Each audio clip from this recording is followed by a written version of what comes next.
Good evening and welcome to tonight's main session. My name is Evan Baehr, and it is an honor to have a few minutes of your attention for what will be a really wonderful and stimulating conversation. Sorry to interrupt what I know were wonderful conversations at your table, but we'll try to make this an engaging half an hour with a dear friend of mine, Joe Lonsdale. It is a real honor to have a stage at such an important event for Philanthropy Roundtable. I really appreciated Josh's blessing and benediction over just your service, Adam, and I really appreciated that image about giving him a blessing and then there's the spillover from that. And that's such an experience I know all of us have with Adam, and just want to round of applause for spilling over onto us, Adam. There's another historic first today. I was actually really excited. For the very first time, we have confirmed that Randy Kendrick was wrong about something. I have to just lay it out there. We were having this conversation with Joe Lonsdale earlier, and she just asserted that he is too young to have a background. And after a few minutes of getting to know Joe's story, she confessed that she was in fact wrong. He does have a background, and we're going to dive into a little bit of that story today. I met Joe over a decade ago, and his full story is in the app, as I should remind you to download. But Joe is an amazing thinker. He is a venture capitalist. He has founded several companies, and already at a young age, in his mid-30s, has been a serious idea entrepreneur of putting money to work on behalf of many of the causes that those of us in this room really care about. I, about 10 years ago, met Joe through Peter Thiel, and at that time started this network called Teneo, which has been a way I get to spend a lot of time with Joe, thinking creatively about coming up with solutions to public problems. So I get the pleasure of asking Joe some questions tonight to share a little bit of his mind, his thinking, and his energy with you guys, and a real hope that he gets to stimulate some of our conversation over the next few days. So Joe, there is a chant that some of us have certainly read about, but possibly even heard. It goes like this: hey, hey, ho, ho, Western Civ has got to go. A phrase that you wrote about in this really important article you wrote in The Economist. And as a particular quote I want to have you explain for us, you said this: instead of being the source of society's ills, the values of Western civilization are a part of the cure. Make your case for that, Joe. Thanks, Evan. Adam, thanks for having me tonight. So, yeah, I think a lot of people on college campuses and frankly all over our culture now are attacking the core values of the West. And we as Americans and as Westerners have a lot we should be proud of, right? We've created the most prosperous civilization. We've extended suffrage and rights to all of our society. We've basically created the Pax Americana that the whole world has used to lift billions out of poverty by copying our system of liberties and markets. And there are parts of our country that are somewhat broken right now. There are things that are not working as well as they could. And those things, I write a list of 3 or 4 of the most important ones out.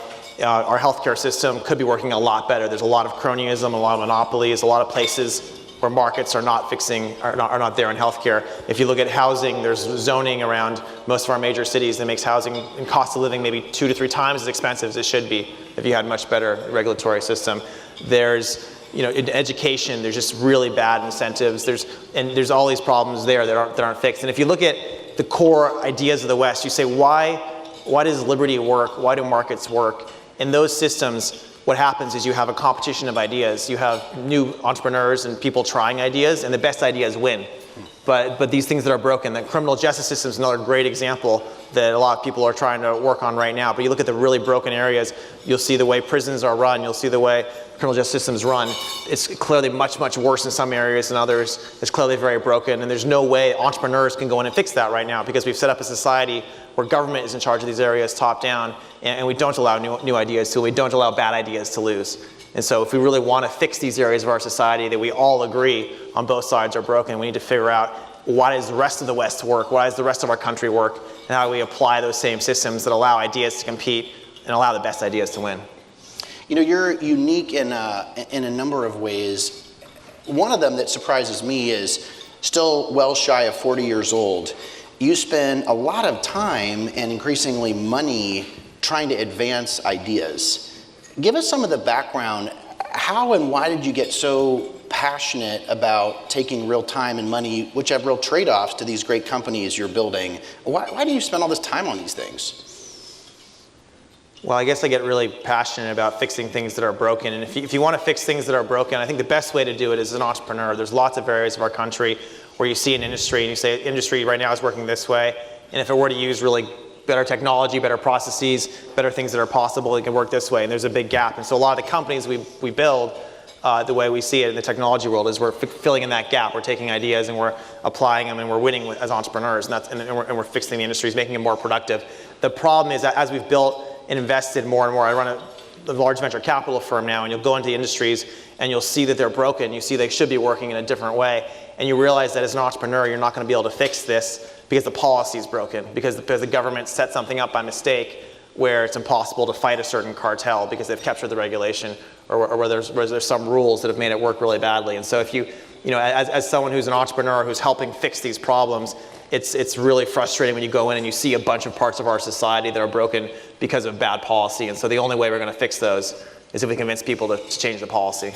And that's something you've really done a lot. I want to give us a chance to dive into some of those cases. Let's start with Palantir, this first amazing big company you spent a good chunk of your life building. Give us the origin story of you guys coming together and starting that business. Sure. Well, it was 16 years ago. I didn't really know what I was doing anyway. My roommate and I were working on this. Peter Thiel was building a hedge fund I was helping him with, and I hired a bunch of my smartest friends to help with this macro fund. And a few of them really didn't like finance. And so we said, what are we going to do with these guys for the summer? They were coming from their PhD programs from computer science.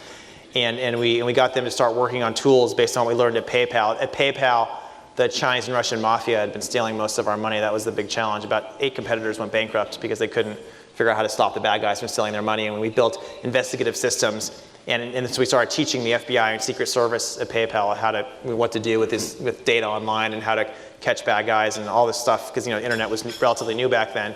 And right after that, 9/11 happened, and we saw the government spending billions of dollars on investigative systems. And it turned out that, in our opinion, which was proven to be true later, these systems that they were designing and working on from the government were just really crappy and stupid relative to what we'd done in Silicon Valley.